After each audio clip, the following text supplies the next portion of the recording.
O Senhor esteja convosco. Ele está no meio de nós. Proclamação do Evangelho de Jesus Cristo segundo Mateus. Glória a vós, Senhor. Naquele tempo disse Jesus aos seus discípulos: quando o Filho do Homem vier em sua glória, acompanhado de todos os seus anjos, então se assentará em seu trono glorioso. Todos os povos da terra serão reunidos diante dele, e ele separará uns dos outros, assim como o pastor separa as ovelhas dos cabritos, e colocará as ovelhas à sua direita e os cabritos à sua esquerda. Então o rei dirá aos que estiverem à sua direita: vinde, benditos de meu Pai, recebei como herança o reino que meu Pai vos preparou desde a criação do mundo. Pois eu estava com fome e me destes de comer, eu estava com sede e me destes de beber, eu era estrangeiro e me recebestes em casa, eu estava nu e me vestistes, eu estava doente e cuidastes de mim, eu estava na prisão e fostes me visitar. Então os justos lhe perguntarão: Senhor, quando foi que te vimos com fome e te demos de comer? Quando foi que te vimos como estrangeiro e te recebemos em casa, e sem roupa e te vestimos? Quando foi que te vimos doente ou preso e fomos te visitar? Então o rei lhes responderá: em verdade eu vos digo, todas as vezes que fizestes isso a um dos menores dos meus irmãos, foi a mim que o fizeste. Depois o rei dirá aos que estiverem à sua esquerda: afastai-vos de mim, malditos, ide para o fogo eterno preparado para o diabo e seus anjos. Pois eu estava com fome e não me destes de comer, eu estava com sede e não me destes de beber, eu era estrangeiro e não me recebestes em casa, eu estava nu e não me vestiste, eu estava doente na prisão e não fostes me visitar. E responderão também eles: Senhor, quando foi que te vimos com fome ou com sede, como estrangeiro ou nu, doente ou preso, e não te servimos? Então o rei lhes responderá: em verdade eu vos digo, todas as vezes que não fizestes isso a um desses pequeninos, foi a mim que não o fizestes. Portanto, estes irão para o castigo eterno, enquanto os justos irão para a vida eterna. Palavra da salvação. Glória a vós, Senhor. Ave Maria, Cheia de graça, o Senhor é convosco. Bendita sois vós entre as mulheres, e bendito é o fruto do vosso ventre, Jesus. Santa Maria, Mãe de Deus, rogai por nós, pecadores, agora e na hora de nossa morte. Amém. São Miguel Arcanjo, defendei-nos no combate, sede o nosso refúgio contra as maldades e as ciladas do demônio. Ordene-lhe Deus, instantemente o pedimos, e vós, príncipe da milícia celeste, pela virtude divina, precipitai no inferno a Satanás e a todos os espíritos malignos que andam pelo mundo para perder as almas. Amém. Podemos nos sentar, por gentileza. Esse tempo chovendo assim é um risco esse povo dormir aqui na minha frente, viu, Rubens? O que eu faço? Chovendo, vai ficando fresquinho, né, Que gente? desafio, hein? É um perigo, né, Rubens? Olha, esses dias um padre me falou: olha, você que prega na segunda, na missa das 3h30, para manter o povo acordado. Meus irmãos, brincadeiras à parte, nós estamos na quaresma, vocês já perceberam, né? O padre está de roxo e esse é um tempo muito forte. Quais são as 3 principais coisas da quaresma que o padre já disse no começo da missa? Vamos ver se vocês lembram. Qual é a primeira? Oração. Qual é a segunda? Penitência ou jejum. E a terceira? caridade, o amor, né? São as 3 práticas principais que a igreja nos pede, que Deus nos pede para vivermos na quaresma, obviamente, mas não só na quaresma. Porque essas realidades são o que nos faz cristã. Isso é o que nos faz cristão, é o que nos distingue das outras pessoas. Não é? Essas 3 coisas. E veja bem, Jesus usualmente no Evangelho, querido irmão, querida irmã, você aqui, você em casa, ele usualmente gosta muito de códigos, né? Às vezes meio escondidos, tais como a parábola, a metáfora, né? Você lembra que Jesus conta muitas histórias, parábolas, sim ou não? Mas muitas vezes as parábolas dele, elas trazem um sentido que não está explícito, um sentido escondido. Como a parábola do semeador, depois ele explica, olha, o semeador é o filho do homem, o terreno tal é tal pessoa. Só que no evangelho de hoje, Jesus está sendo extremamente claro. Ele contou uma história, obviamente, mas é uma história que não é metafórica, não é uma metáfora. É uma história de fato do que vai acontecer. Por quê? Porque esse evangelho já está no final do livro de Mateus. Então, seja, Jesus já estava se aproximando da sua morte, da cruz. Então, por estar se aproximando do final da sua vida, a gente quando sabe que pouco tempo nos resta, a gente não perde tempo, né? A gente vai direto ao ponto. Então Jesus estava dizendo, olha gente, o que vai definir se vocês vão para o céu ou não, não é o tanto de teologia que vocês sabem, não é a popularidade que vocês têm, não é o número de seguidores, não é a conta do banco, mas o que vai definir se você vai para o céu ou não, é o amor que você teve. É o amor que a gente sente, sim ou não? Não, não é o amor que você sente, mas é o amor concreto. Porque, eu sinto tanta compaixão daquele pobre, você deu comida para ele? Não. Então ele morreu de fome. E você continua com compaixão, né? O que adianta a compaixão se não tem ação, né? Então Jesus está dizendo, Jesus está falando o quê? Das obras de misericórdia. Ele mesmo falou aqui nesse evangelho das obras de misericórdia. Quais são as obras de misericórdia? Dá de comer a quem tem fome, dá de beber a quem tem sede, vestir, né, quem não tem roupa, acolher, né, o estrangeiro, o diferente, visitar o doente, visitar os presos. Me perdoe, qual foi a última vez que eu e você fizemos isso? Claro, se você já faz, louvado seja Deus. Mas se você não faz, se eu não faço, isso precisa ser um chamado para a nossa consciência, para nós fazermos o bem. Porque na nossa sociedade capitalista, né, e ocidental, a gente tende muito a juntar as coisas, né? É bom a gente ter um dinheiro, ter uma reserva, deixar um legado para as crianças, óbvio, para os netos, mas não pode ser o único sentido da sua vida juntar. Você tem que ter o bastante para ser feliz, mas também para abençoar outras pessoas, para fazer o bem para outras pessoas. E olha, Jesus está falando, eu repito, as obras de misericórdia, corporais, né? Dar comida a quem tem fome. Ontem eu estava atendendo confissões, ontem aqui na Canção Nova, né, que a gente fica, tem finais de semana que nós padres ficamos só para as confissões aqui, né? E muitas vezes nas penitências, porque no final da penitência o padre tem que dar, né, uma tarefa, né, para o penitente ali, que muitas vezes corresponde à intensidade ou não do seu pecado. E Deus me inspirava a dizer isso. Você pode dar uma cesta básica para uma família? Você pode dar 2, se você puder? Não é? Faça isso, eu dei como penitência da confissão, mas claro, aqui na homilia eu estou orientando você a fazer isso. Você pode dar uma cesta básica? Talvez nessa quaresma você pode cada semana dar uma cesta básica. Padre, eu não posso. Você não pode, não tem problema. Mas ninguém é tão pobre que não tenha nada para dar, e ninguém é tão rico que não tenha nada a receber. A gente sempre pode ajudar alguém. E Jesus está falando dessa ajuda concreta.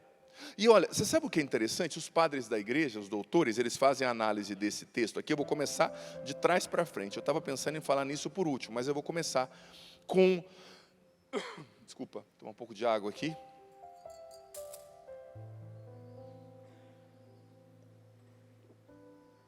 Muda o tempo, né? Nosso organismo sente. eu vou começar trazendo os comentários dos sábios, dos doutores da igreja, os santos, que ao longo dos séculos foram estudando esse mesmo evangelho e deixando para nós a interpretação disso que Jesus disse. Olha só, Santo Agostinho, sermão 389, Cristo está presente em todo pobre.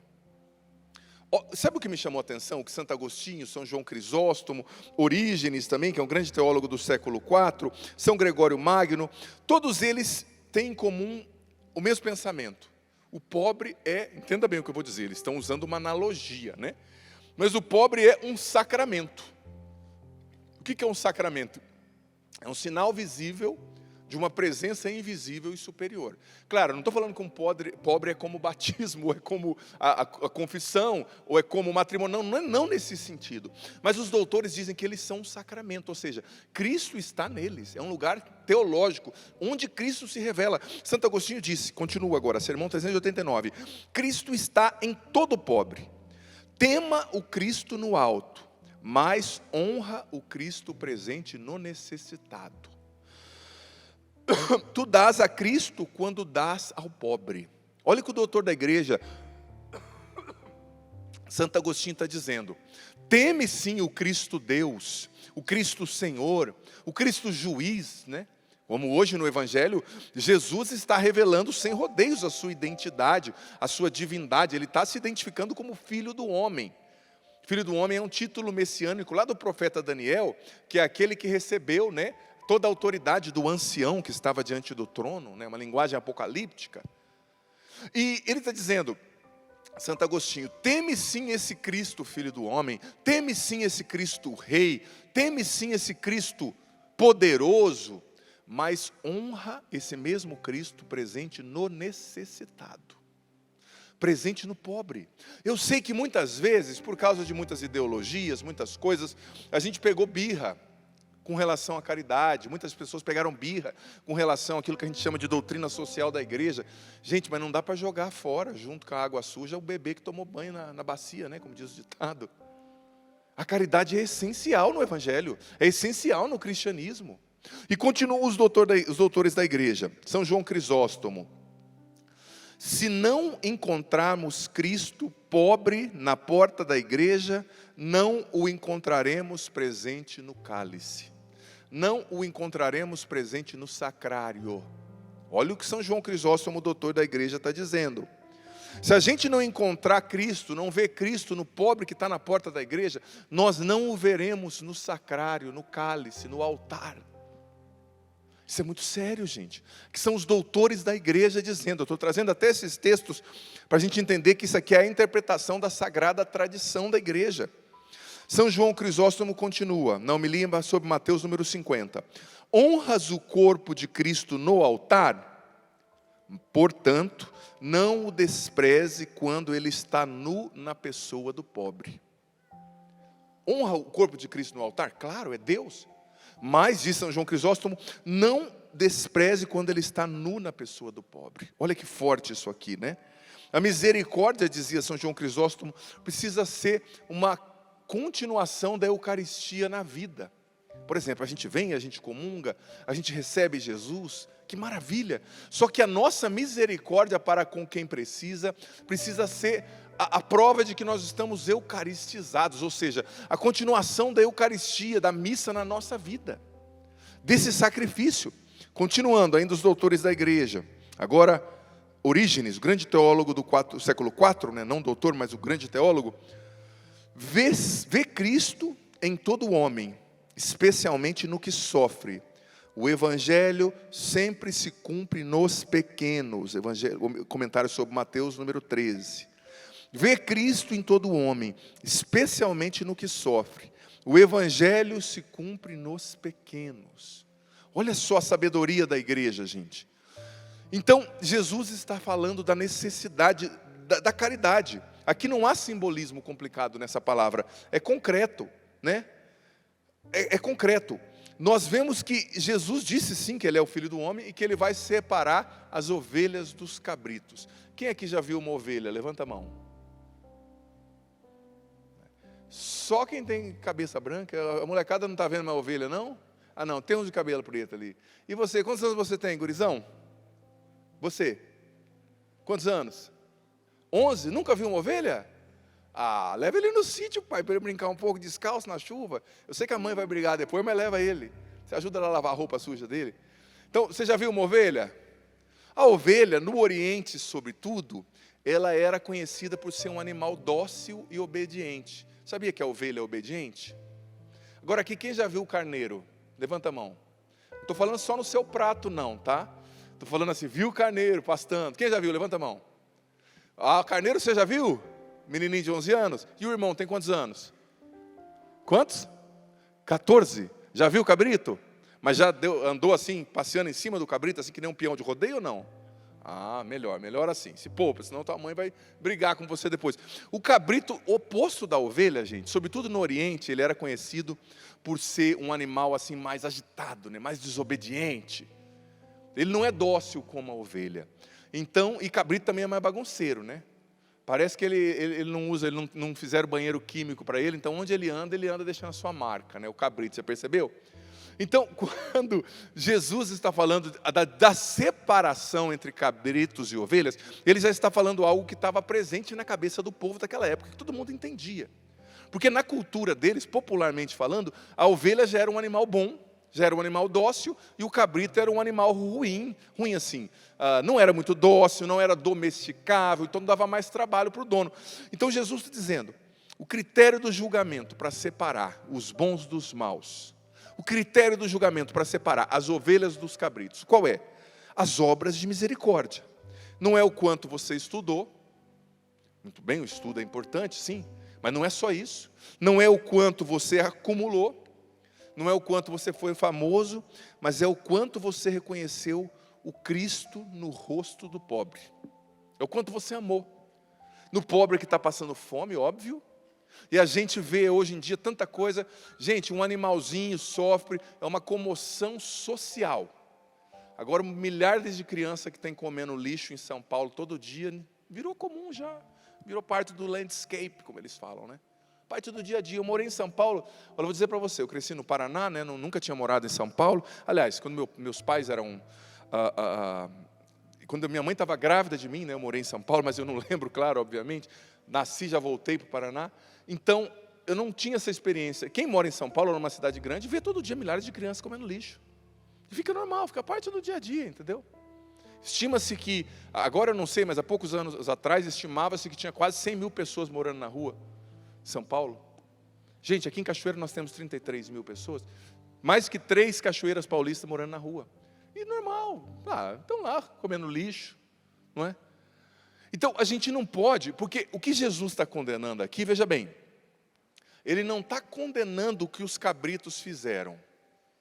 Jesus está condenando o que os maus fizeram, o que os cabritos, vou usar cabrito como o nome que Jesus usou, né, para descrever esse segundo grupo. Jesus está condenando o que eles fizeram, sim ou não? Está condenando o que eles fizeram? Responde, criatura. Ah, agora sim, só para ver se está todo mundo acordado. Jesus não está condenando o que eles fizeram. Jesus está condenando o que eles não fizeram. Jesus está condenando aqui, veja bem, a indiferença. Jesus está condenando aqui a omissão. Padre, mas eu não roubo, eu não mato ninguém. Grande coisa. Se você não rouba, não mata, mas não visita os enfermos, não visita os presos, não dá comida a quem tem fome, não dá de beber a quem tem sede, não ajuda as pessoas, você está nessa mesma condenação. Porque veja bem, olha só, Santo Tomás de Aquino, ele comenta isso aqui. Eu fiz essa anotação aqui. Santo Tomás de Aquino falou sobre essa questão da omissão. Olha o que ele disse. Não, na Suma Teológica, segunda, questão 34. Ele chamava isso de defectus caritatis, que quer dizer uma falha da caridade. A omissão do bem, dizia Santo Tomás, a omissão do bem devido pode ser pecado mortal quando destrói a caridade, dizia Santo Tomás, quando é um defeito na caridade. Porque não há uma acusação de maldade ativa aqui, gente. Há uma acusação de omissão. Então veja bem, o bem que você e eu deixamos de fazer também nos condena. Não só o mal que a gente faz. E é o que eu mais escuto, às vezes, no confessionário. Padre, eu não matei nem roubei. Dá vontade de falar assim, vem cá, deixa eu me ajoelhar diante de você, santo. Ou vem confessar que a gente fala, padre, a minha sogra é assim, o diabo me tentou. Eu falei, então, e você? Qual é o seu pecado, né? Ou chama o diabo ou a tua sogra, então, para confessar. Pô, você está aqui para pedir perdão do seu pecado, né? Mas não é só o que a gente não faz. Não matei, não roubei, não presta. Não serve não, tá? Aí não matei, não roubei, não, mas não matou, não roubou, mas não faz o bem para ninguém. É egoísta, é orgulhoso, é vaidoso, é envolvido em corrupção, fala mal de todo mundo, fica 40 dias sem comer carne na quaresma, mas a língua já apodreceu de tanta fofoca, tanto falar mal dos outros, parece uma cobra. Claro, não existe ninguém aqui nessa igreja com esse perfil, nem no Brasil, só em outros países. Vão traduzir essa homilia para o inglês depois e algumas pessoas vão se identificar, né? Sabe, não é o que você fez somente. Claro que a gente não pode fazer o mal também, não estou dizendo que é certo fazer o mal. Mas aqui Jesus está dizendo, e Santo Tomás fala do defectus caritatis, né, o defeito da caridade, ele está falando que é o que você não fez. O bem que a gente deixa de fazer, a indiferença é o que nos condena. E me perdoe, nós cristãos, temos que parar de ser indiferente ao sofrimento dos outros. Indiferente. A gente sabe que uma pessoa está sofrendo e a gente não está nem aí. A gente sabe que o irmão está sofrendo, sabe? A gente sabe que uma pessoa, por exemplo, eu sei que é difícil quando alguém nos aborda no semáforo, né? Pedindo dinheiro, às vezes você sabe que é um drogado, que é uma pessoa que vai usar droga, mas eu tomei comigo a seguinte resolução. Eu sei que drogado também come, né? Eu já fui drogado na minha adolescência, já contei minha história antes de me converter, de encontrar com Cristo. E eu tinha muita fome, como sempre, né? Graças a Deus, eu sou capaz de almoçar depois de ter almoçado, né? Nunca você vai falar assim, o padre perdeu a fome. Não, eu encontrei a fome, né? Então, drogado também come. Por que você não vai dar dinheiro para ele? Compre uma marmita. Dê comida. Leva uma comida, padre, ele vai trocar. Olha, se você for ficar pensando assim, e se você for contratar um detetive para analisar se aquele mendigo vai comer a comida ou não, meu amigo, eu vou dizer para você, fica difícil. Não é para ser inocente, não é para dar dinheiro para drogado, não é isso. Mas as pessoas comem, a gente tem que fazer o bem. E às vezes não é nem só um mendigo, é alguém dentro da sua família. Mas aquele meu irmão foi ruim comigo há 30 anos atrás. Então, meu amigo, não está na hora de perdoar, não está na hora de virar a página, não está na hora de parar de ficar sendo melancólico, dodói, casca de ferida. Você conta da coisa como se tivesse acontecido ontem. O meu marido me deixou esperando. Quando isso foi? Foi na lua de mel. Quantos anos vocês têm de casado? 66. Como que é, minha senhora? Que memória de elefante é essa? Para guardar as coisas ruins, né? Meu marido me traiu, minha esposa me traiu. Mas você já decidiu perdoar? Eu sei que dói, eu sei que é difícil, eu sei que ele está errado. Mas vocês já conversaram, já se acertaram? Vai para frente de uma vez, como dizia meu pai, ou vai ou racha. Né? Agora perdoa, mas todo dia ele esqueceu de lavar a xícara. Também você me traiu. Eu sei que é duro, mas vai resolver você ficar trazendo isso, trazer, toda hora criar uma confusão por causa disso. Eu respeito a sua dor, o seu sofrimento, o seu sentimento de injustiça, mas tem coisas que você tem que virar a página e ir para frente. Isso também faz parte da caridade. Às vezes a pessoa fez uma coisa para você há 30 anos, eu não vou ajudar porque quando eu tinha 13 anos o meu irmão me tratou mal e me chutou. Quantos anos você tem? 70. Não precisa ter 70, mas já passou 1 ano, 2. As pessoas mudam, gente. Às vezes, aquela pessoa que fez um mal para você nem existe mais, o teu irmão mudou, a tua cunhada evoluiu. Às vezes as pessoas fazem mal também porque elas não sabem o que fazer, elas estavam com medo também. Por isso que você não pode julgar os erros do passado com o conhecimento de hoje. Eu vou ser sincero, muitos dos erros que eu cometi em momentos da minha vida difíceis, talvez até já como sacerdote, hoje eu não cometeria. Por quê? Porque você vai aprendendo a lidar com as situações, você vai aprendendo a lidar com medo. Às vezes com medo, você está nervoso, você faz coisas que você não deveria. Aí você vai ficando mais velho, você fala, não vai matar, eu vou arranjar um jeito de resolver isso. E vai ficando calmo, e vai resolvendo. Então você julga às vezes uma pessoa por algo que ela agiu, não foi nem sem reta intenção. Ela tentou acertar, mas ela não conseguiu. Às vezes nós somos muito rápidos para julgar as pessoas e para defini-las como servas do diabo para nos destruir. Nem todo mundo quer te destruir, as pessoas, sabe, estão tentando acertar de alguma forma. Eu acho muito bonito aquilo que Santo Afonso Maria de Ligório, doutor da igreja, dizia. Sobre dar ao outro o benefício da dúvida. O que Santo Afonso dizia com a sua doutrina? Dar ao outro o benefício da dúvida é acreditar que ele teve uma reta intenção, que ele quis acertar até mesmo quando ele errou, que a intenção dele foi boa. Porque às vezes, não é verdade, você tenta falar uma coisa certa, tenta fazer o bem, a hora que você vê, você chuta o balde. Não aconteceu com vocês? Sim ou não? A sua intenção era boa, sobretudo em velório. Eu fiz um voto pessoal, em velório eu só fico quieto e só dou a benção. Você percebeu, às vezes a pessoa quer falar uma coisa no velório para ajudar o outro. Aí foi Deus que quis. Aí vontade de dar uma benção com a mão fechada. Que Deus, não fala o nome de Deus, dá um abraço na pessoa, fica quieto. Não sabe o que falar, fica quieto. Ou chega no velório, o filho está sem chorar.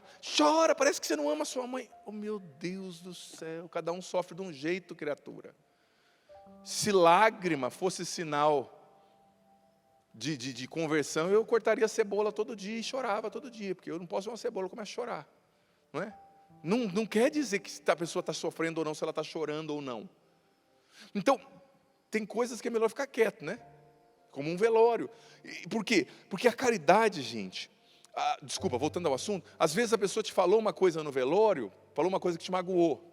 Mas ela não quis te magoar. Ela não sabia o que falar e não foi sábia o bastante para ficar quieto. Então, ela não sabia o que falar e naquele sem jeito ela soltou uma coisa ruim. Então, a gente tem que descontar um pouco, relevar um pouco o que as pessoas estão fazendo. Não ficar tão armado, não vendo tudo de pior nos outros. Claro, não é ser ingênuo, mas não é 8 nem 80 também, né? Não é ser ingênuo, mas também não é ser uma pessoa que acha que todo mundo é Hitler, né? Sempre espera o pior, sempre julga a intenção do outro. Jesus disse, à medida com que você julga o outro, você vai ser julgado. Se você é essa pessoa implacável para julgar os outros, me perdoe, no dia do seu julgamento eu não quero estar nem perto. Porque Jesus não mente, a palavra dele diz. À medida com que você julga, você vai ser julgado. Às vezes você julga um padre. Eu vou dizer para você, tem muita coisa da vida nossa de padre que você não sabe. As lutas que a gente vive, tanto que a gente trabalha, eu posso dizer de mim. O cansaço, às vezes você está aqui trabalhando, pregando para você, a gente erra uma palavra ou outra, é porque você está cansado, é porque você chegou de uma viagem, esses dias eu estava pregando num lugar, em outro país, que estava com a sensação térmica de menos 31 graus. Aí eu cheguei aqui, estava 30, com a sensação de 38. Eu vim pregar aqui 2 dias depois daquilo, chamando Jesus de Genésio. Eu olhava assim para cima, você fica também, parece até que você bebeu. Porque é um choque térmico, é físico, né? Não tem jeito. Às vezes o padre fala uma coisa ou outra, mas não é porque ele é ruim, porque ele é do diabo. Porque está cansado, é um ser humano servindo. Ele não tem uma família, ele não tem filhos, ele não tem uma esposa, tudo para te servir. Primeira coisinha que acontece, ele é do diabo, todo mundo quer matar e crucificar. Cadê a misericórdia? Você está lá na sua casa, com seus filhos, com a sua família, e o padre está servindo, trabalhando, viajando, dando a vida. O padre, o líder religioso, o pastor, se você é de outra denominação, tem muitos evangélicos que nos acompanham também. Claro, se tem erro sério, matéria grave, procura o superior dele, fala com o bispo, manda e-mail. Mas misericórdia, a gente tem uma mania, sobretudo, me perdoe a sinceridade, o católico, viu? É o espírito de sexta-feira santa. Por quê? Porque ama Jesus crucificado? Não, é porque gosta de gritar, crucifica-o. Não é o espírito de sexta-feira santa, não é porque ama Jesus crucificado, é porque ama gritar, crucifica-o. Não é? Cuidado. Caridade. Então existem os níveis da caridade, o não julgar. Existe a caridade concreta do dar comida, como eu falei, as obras de misericórdia corporais, né? Da comida, da bebida, da vestimenta ao nu, visitar, acolher o peregrino, né? O estrangeiro, visitar o doente, visitar o preso. E aqui eu preciso tecer um elogio, não para engrandecer no sentido de deixá-los orgulhosos, mas para reconhecer o trabalho, né? Pastoral carcerária, por exemplo, que trabalho lindo, visitando os presos. Eu já fui visitar os presos, viu? Já fui pregar na cadeia, e olha que eu era barra pesada, e tenho, infelizmente, linguajar para falar com o povo que está lá. Mas não é brinquedo não, é pesado, é difícil. Que lindo esse trabalho da pastoral carcerária. Eu digo para você, muitos dos seus problemas diminuiriam se você começasse a ajudar num asilo. Muitos dos seus problemas diminuiriam se você começasse a ajudar numa pastoral carcerária, nos vicentinos, que seja. Não é que eles diminuiriam, é que você e eu deixaríamos de olhar tanto para eles. Por exemplo, ontem, anteontem, eu passei o dia inteiro no confessionário. E eu vou dizer para você, confessionário é lindo o que Deus faz na vida das pessoas, mas não é agradável. Imagina você sentar por 2 dias para ouvir só desgraça, só pecado, só coisa ruim. Mas é uma caridade. Quantas pessoas saem mais leves, e não só uma caridade, é um sacramento, só eu, padre, posso fazer, só os sacerdotes e os senhores bispos, né? Mas quanto que as pessoas precisam ser ouvidas, né? Quanto bem a gente pode fazer. Como eu disse, na caridade concreta, lembrando que não é somente uma filantropia, caridade com o pobre não é, a igreja não é uma ONG, dizia o Papa, não é uma filantropia, é um ato sacramental, porque Cristo está presente no pobre. Então eu ajudo o pobre porque Cristo está presente no pobre. O rosto de Cristo, dizia São João Paulo II, na encíclica Novo Milênio Ineunte, o rosto de Cristo brilha nos pobres. E como nós vimos no versículo 40, o que fizestes a eles, a mim fizestes, né? Eu estou presente neles. Existia um santo que falava que o pobre é o sacrário vivo de Deus. Olha só que forte isso. Já parou para pensar? Que forte. Gente do céu, e eu estou trazendo justamente as citações dos santos, né? Para não dizer que é coisa que a gente está dizendo, né? Desafortunadamente. E veja bem, existem graus da caridade, como eu disse, o não julgar, o dar ao outro o benefício da dúvida, o não falar mal, o ajudar com obras concretas de misericórdia, visitando o pobre, o preso, o doente. Existe algum doente na sua casa, na sua família, que você precisa visitar essa semana? Olha, tem um exemplo que eu gosto sempre de dar, que tem a ver com isso, num outro contexto. Eu conheci uma vez uma médica muito famosa, muito eficaz no que fazia em São Paulo, e ela tinha uma senhora que trabalhava na sua casa, que era de uma comunidade, que era de uma favela, a gente chama comunidade para romantizar um pouco, né? Mas era de uma favela, muito pobre, muito perigosa. E essa mulher que trabalhou lá por muitos anos, sabe aquelas pessoas que têm até um quartinho na casa, vai, mora lá durante a semana, volta final de semana? Há uns 30 anos atrás, mais até, ela teve uma filha. E ela falou para a médica, olha, eu tenho uma filha, eu acho que eu vou ter que parar de trabalhar com a senhora, porque eu tenho que cuidar da filha. E a médica disse, não, traz a menina para cá. Eu nem fico aqui, eu fico no consultório, no hospital o dia inteiro, traz ela para cá. E a menina cresceu na casa da médica, desde novinha. E a menina via a médica chegando com aquele jaleco, né, branco, e ficava encantada, e perguntava, o que a senhora faz? E a médica era muito atenciosa, já uma senhora falava, olha, eu faço isso, eu faço aquilo. Às vezes eu abro as pessoas, a criança, você abre? Que ela era cirurgiã, né? Mas a menina se encantou, e a médica percebeu isso. E quando a menina chegou no final da adolescência, a médica disse para ela, se você quiser ser médica, eu pago toda a faculdade de medicina para você. E assim a médica fez. Essa menina se formou, conseguiu dar uma condição de vida melhor para todos os seus familiares que moravam ali naquela favela. Gente, essa mulher mudou a vida dessa família para sempre, essa médica. Talvez você pode. Tem um parente seu, tem um vizinho que você vê que não é uma pessoa que vai, sabe, desculpa, um filhinho de papai que vai gastar o seu dinheiro à toa. Não, ele quer estudar, ele quer uma chance, ele é bom. Ele quer estudar. Por que não pagar, gente? Você está dando uma profissão para a pessoa, se você pode, né? Você vai impactar a vida de uma pessoa para frente, para sempre. Para sempre. O padre Jonas que contava, né, diz que o pai do padre Jonas Abib, do nosso pai fundador, era um homem, era pedreiro, diz que ele era muito caridoso, né? E diz que quando ele morreu no velório dele, começou a chegar um monte de gente que eles não conheciam. E eles falaram assim, mas de onde o senhor conhece meu pai? Não, ele ajudou, ele construiu o telhado de casa. Não, ele fez um muro lá na minha casa. Sem falar para ninguém. Ele doava o serviço dele e ia lá construir a casa dos pobres. E no velório dele estava cheio de gente. Imagina, no seu velório, o médico que você formou estando lá. Imagina no seu velório, se você puder, claro, né, eu estou dando exemplos, cada um faz o que pode. Imagina no seu velório aquela criança que você adotou. Porque a adoção é um gesto lindo de caridade também, eu admiro demais.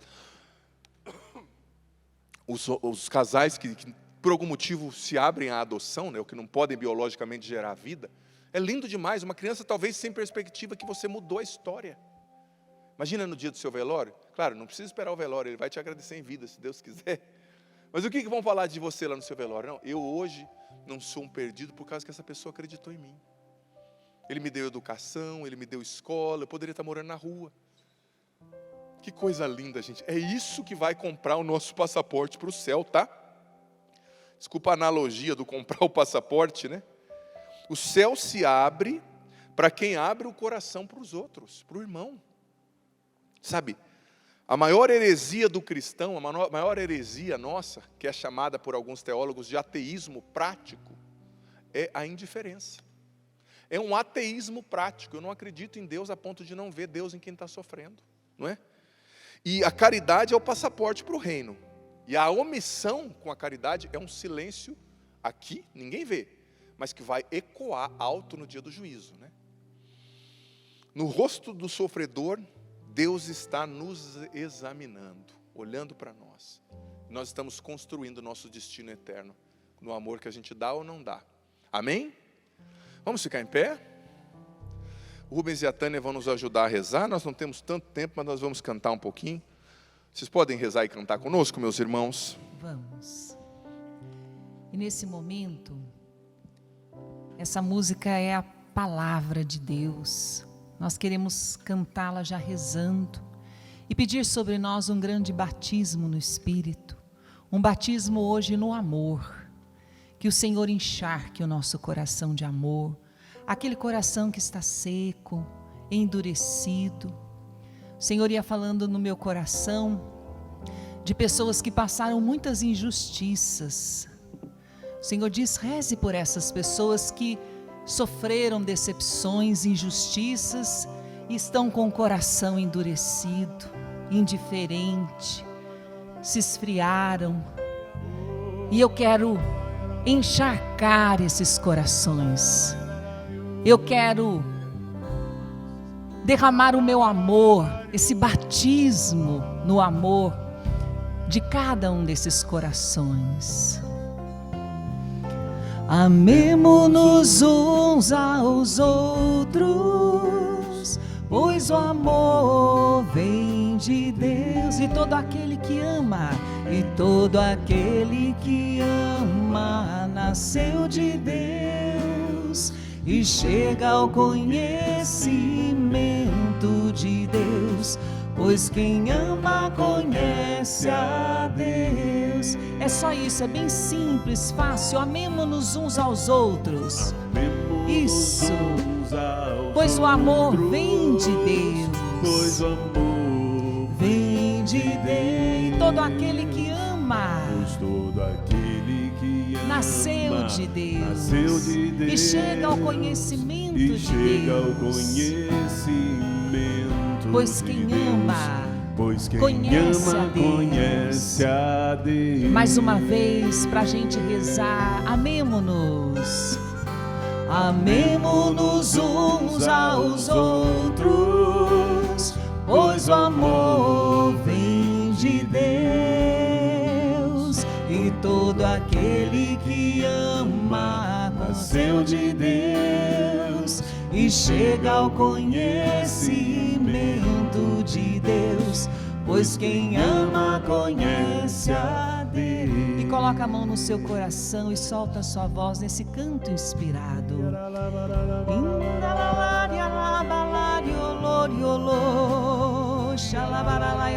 Derrama, Senhor, sobre cada um aqui está nesse santuário, sobre cada um que reza conosco em suas casas e em tantos lugares nesse momento. Estão intercedendo pelas suas famílias.